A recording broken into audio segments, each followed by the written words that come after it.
हाँ जी स्टूडेंट्स, तो आज की क्लास में हम आगे कंटिन्यू करते हैं। तो बच्चे नोट लगा कर लिखें पहले तो एक बात। यदि क्वेश्चन में फैक्टर यानी गुणनखंड या फैक्टोरियल हो तो यदि क्वेश्चन में फैक्टर या फैक्टोरियल हो तो हम h बराबर 1 ले सकते हैं। तो ऐसे क्वेश्चंस में मैं h की वैल्यू अपनी तरफ से कितनी लूँगा बच्चे? 1। तो h बराबर 1 ले सकते हैं। तो पहले तो ये नोट लगा लो। तो जब क्वेश्चन आएंगे और अगर उसमें फैक्टर या फिर फैक्टोरियल हुआ तो मैं h की वैल्यू कितनी लेकर चलूँगा बच्चे? 1। उसके बाद बच्चे रूल पढ़ते हैं पार्शियल फ्रैक्शन के। चलो पार्शियल फ्रैक्शन से पहले हम कुछ प्रॉपर्टी कर रहे हैं। तो आप पहली प्रॉपर्टी प्रूव कर रहे हैं, del f x into g x कहता प्रूव करो f x plus h delta g x plus g x into delta f x. बच्चे ये लाइन हमें प्रूव करनी है। ये फॉर्मूला आगे क्वेश्चंस के लिए याद रखेंगे। फिलहाल मैं एल एच एस लेकर चल रहा हूँ और उसको equal to R H S prove करूँगा। तो देखते जाएं। एल एच एस को बुला लिया। एल एच एस दिया हुआ है delta f x into g x. तो बच्चे हमें तो डेल्टा का फॉर्मूला आना चाहिए, तो मैंने साइड में लिखा, हाँ जी, डेल एफ एक्स का फॉर्मूला है F x plus h minus f x, यही फॉर्मूला होता है। तो बच्चे यानी जो भी फंक्शन होता है उसमें एक्स के बदले रिप्लेस कर दो एक्स प्लस एच और माइनस करके लिख दो पूरा का पूरा फंक्शन। अब की बार फंक्शन पूरा ये है, तो जितने भी एक्स आ रहे हैं उनके बदले एक्स प्लस एच रिप्लेस कर दो, फिर माइनस लगाओ और फिर पूरा का पूरा फंक्शन। तो स्टेप क्या बनेगा देखिए बच्चे, तो ध्यान से देखते जाओ। एल एच एस को बुला लिया हमने, del f x into g x, और ये फॉर्मूला ऑपरेट कर दिया। तो फॉर्मूला कहता है जो भी फंक्शन है उसमें एक्स के बदले रिप्लेस कर दो एक्स प्लस एच। तो बच्चे स्टेप बनेगा f x plus h into g x plus h, क्योंकि फंक्शन में 2 बार एक्स आ रहा है तो एक्स को रिप्लेस कर दिया एक्स प्लस एच से, और फिर माइनस करके पूरा का पूरा फंक्शन। पूरे फंक्शन में है बच्चे F x into g x. बच्चे इतना काम करने के बाद हमें आर एच एस यानी यहाँ तक पहुँचना है, और यहाँ तक पहुँचने के लिए एक स्टेप अपनी मर्जी से मैं जोड़ रहा हूँ और एक स्टेप घटा रहा हूँ। तो देखो ध्यान से, ये स्टेप तो as it is f x plus h g x plus h. अब बच्चे जो स्टेप जोड़ रहा और घटा रहा हूँ वो आप चाहो तो आंसर से भी देख सकते हो। एफ एक्स प्लस एच तो चाहिए, तो फिर बच्चे एफ एक्स प्लस एच तो मैं लिख ही देता हूँ जिससे वो कॉमन आ जाए, और फिर जी एक्स क्यों लिख रहा हूँ? क्योंकि इन 2 स्टेप में से f x plus h common आ जाएगा, अंदर बचेगा g x plus h minus g x, जो फॉर्मूला बन जाएगा डेल्टा जी एक्स। अगर इतना नहीं सोच सकते तो कुछ नहीं, एक स्टेप याद रख लो, हमने ये स्टेप घटाया और इसी स्टेप को मैं जोड़ रहा हूँ। तो बच्चे जो स्टेप माइनस किया उसी स्टेप को प्लस कर दिया, f x plus h into g x. तो ये स्टेप माइनस किया और ये स्टेप प्लस कर दिया, और ये स्टेप चलने दो, माइनस का F x into g x. तो बच्चे ये स्टेप एज इट इज़, इस स्टेप को माइनस किया तो इसी स्टेप को जोड़ दिया और ये स्टेप चलने दिया लास्ट में। अब कैलकुलेशन में देखो, पहले 2 स्टेप में कॉमन आ रहा है एफ एक्स प्लस एच, तो कॉमन ले लिया, अंदर बचेगा g x plus h minus g x, तो g x plus h minus g x. फिर लास्ट वाले 2 में देखो जी एक्स कॉमन आ रहा है, तो जी एक्स लिया कॉमन, अंदर बचेगा f x plus h minus f x, तो f x plus h minus f x. तो सिंपल कैलकुलेशन है बच्चे, बस answer f x plus h तो चलने दो। बच्चे g x plus h minus g x, f x plus h minus f x होता है तो डेल एफ एक्स होता है, तो g x plus h minus g x होगा, तो फॉर्मूला बन गया डेल जी एक्स का। फिर ये जी एक्स चल ही रहा है, और बच्चे ये फॉर्मूला बन गया डेल एफ एक्स का। तो फॉर्मूले अगर आप लोगों ने याद कर लिए तो क्वेश्चन सिंपल है बच्चे, यही हमारी क्या है आर एच एस। तो जो रिजल्ट मैंने लिखा था वो बिल्कुल सही है। नेक्स्ट प्रॉपर्टी देखिए बच्चे, हाँ जी, तो हमारे पास नेक्स्ट प्रॉपर्टी है del f x upon g x, कहता del f x upon g x को प्रूव करो g x into del f x. R H S को हम देख लेंगे कि ये सही लिखा है हमने या नहीं, वो देख लेंगे बाद में। Minus f x into del g x upon g x plus h into g x. आगे वाली क्लासेस में तो ये याद होना चाहिए बच्चे फॉर्मूला। तो फिलहाल हम देखते हैं ये आंसर आ रहा है या नहीं आ रहा। तो हम एल एच एस बुला लेते हैं, तो हो सकता है आर एच एस में थोड़ी सी चेंजेस करनी पड़ जाए अगर हमने ये गलत लिखी है तो वो देख लेते हैं। बुला लिया एल एच एस को, del f x upon g x. बच्चे कोई भी फंक्शन है और अगर उस पर डेल लगा रहे हो तो हमने फॉर्मूला पढ़ा हुआ है, डेल एफ एक्स होता है F x plus h minus f x. तो कहता है ये जो भी फंक्शन है उसमें एक्स के बदले क्या रिप्लेस कर दो, एक्स प्लस एच। अब पूरा फंक्शन ये है तो आप एक्स के बदले दोनों जगह क्या रिप्लेस कर दोगे, एक्स प्लस एच। तो जैसे ही डेल ऑपरेट करेंगे तो एक्स के बदले एक्स प्लस एच, नीचे भी एक्स के बदले एक्स प्लस एच, फिर फॉर्मूले में माइनस, और ये जो भी है वो एज इट इज़। तो यहाँ पर ये पूरा फंक्शन है तो हमने इसको लिखा as it is f x upon g x. Next step हम एलसीएम ले सकते हैं, ले लिया तो दोनों ही एलसीएम में आएंगे। ये बंदा इससे मल्टीप्लाई और ये बंदा इससे मल्टीप्लाई, तो एलसीएम आ गया बच्चे g x plus h into g x, और ये स्टेप मल्टीप्लाई हो गया यहाँ पर, तो f x plus h into g x minus इस स्टेप के साथ ये स्टेप मल्टीप्लाई हो गया तो ये बन गया f x into g x plus h. तो जैसे बच्चे ऊपर वाली प्रॉपर्टी में एक स्टेप जोड़ा और घटाया था, इसमें कुछ अलग जोड़ रहे और घटा रहे हैं। तो देखना ध्यान से, ये ऊपर वाला स्टेप तो as it is f x plus h into g x, तो ये पहला स्टेप तो एज इट इज़। अब मैंने इसमें जो स्टेप घटाया और जोड़ा वो घटाया जी F x into g x. ये अपनी मर्जी से घटाया है और इसी स्टेप को अपनी मर्जी से जोड़ दिया। तो बच्चे याद रखना पड़ेगा इन दोनों क्वेश्चंस में उसमें कुछ अलग जोड़ा घटाया था, इसमें कुछ अलग। लास्ट स्टेप सेम है, चलने दो। तो माइनस का F x into g x plus H, divide में चली रहा है बच्चे आपके पास जी x plus h into g x.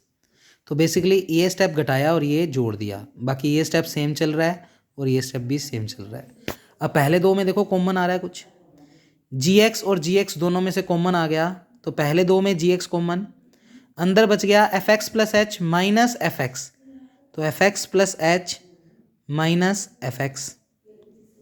और बच्चे इन दोनों में से माइनस का एफ एक्स कॉमन ले रहा हूँ, जानबूझ के माइनस का एफ एक्स कॉमन ले रहा हूँ लास्ट के दो स्टेप में।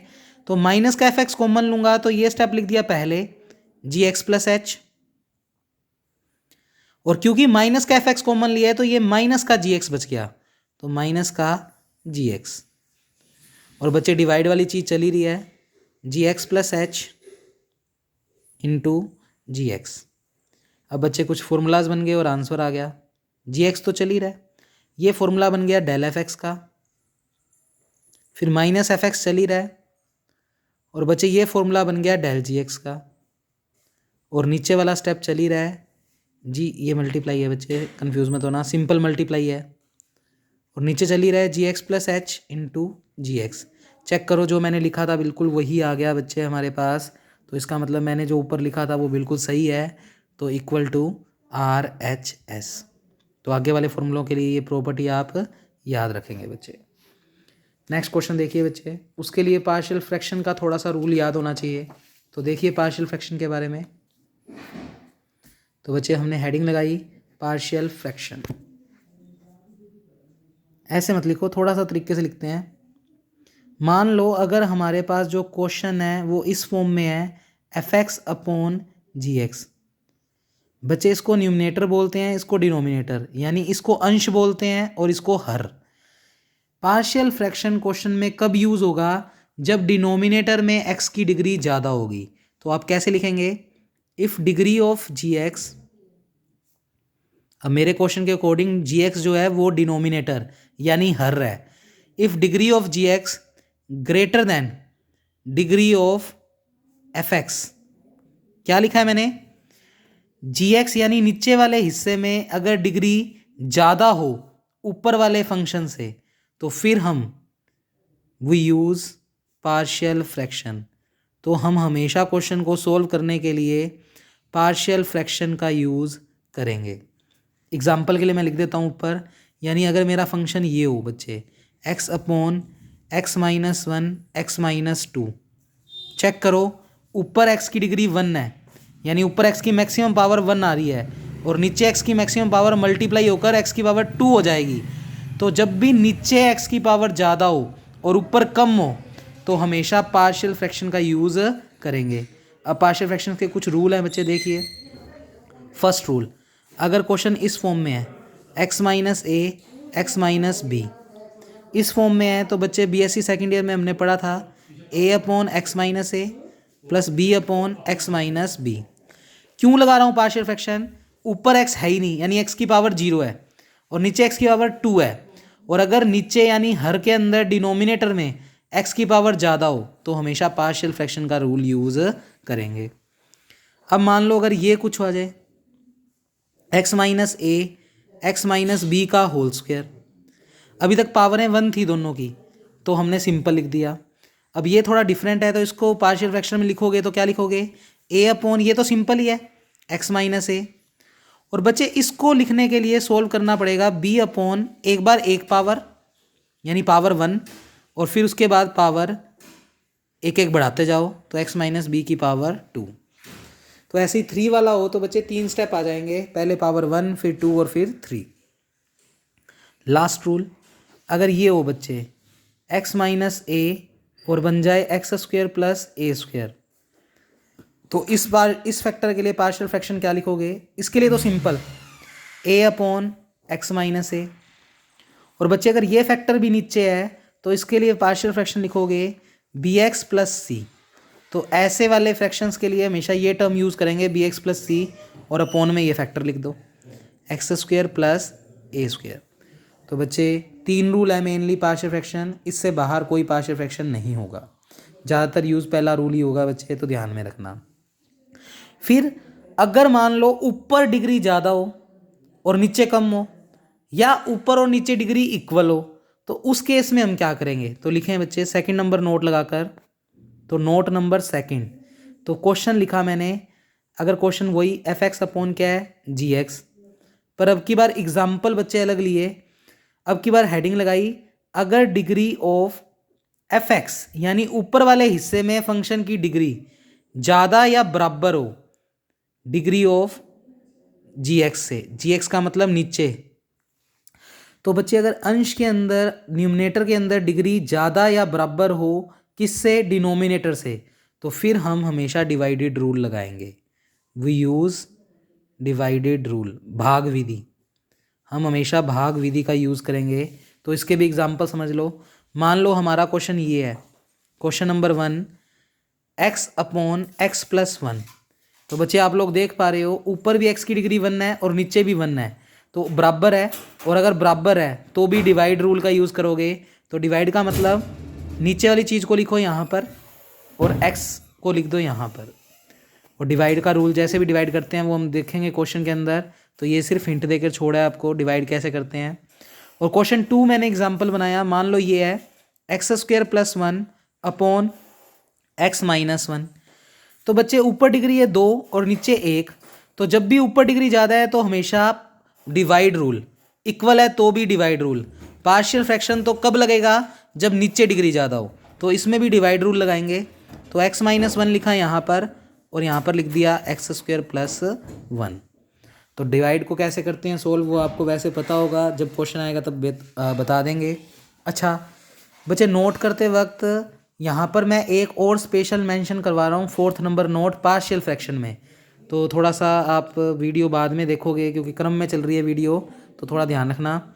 4th नंबर रूल मैं पार्शियल फ्रैक्शन वाले में आप इंक्लूड कर लेना, पार्शियल फ्रैक्शन में ही। देखो क्या, मान लो ये है 1 अपॉन एक्स स्क्वायर माइनस ए स्क्वायर, ऊपर डिग्री 0 है नीचे 2 है, तो नीचे डिग्री अगर ज़्यादा है तो पार्शियल फ्रैक्शन का यूज़ होगा। तो बच्चे इसको ध्यान रखना, इसमें तुम ये वाला मत बना देना पार्शियल फ्रैक्शन, क्योंकि मैंने इस फॉर्म के लिए ये लिखवाया है। पहले ध्यान से देखो, ये बहुत सिंपल सा है। इसको आप ए स्क्वेयर माइनस बी स्क्वेयर का फॉर्मूला ए प्लस बी ए माइनस बी लिख सकते हैं ना हम। और अब ये चीज बन चुकी है रूल नंबर 1। तो आप इसको रूल नंबर 1 के अकॉर्डिंग क्या लिखेंगे बच्चे, a upon x plus b upon x minus a. तो बच्चे इसलिए ये इंपॉर्टेंट है, जो नीचे नीचे रूल लिखा है वो भी पार्शियल फ्रैक्शन में ही आप ऐड कर लेना। तो बच्चे जल्दी से नोट करें, फिर मैं पार्शियल फ्रैक्शन के बेस पे एक क्वेश्चन आपको करवाता हूँ।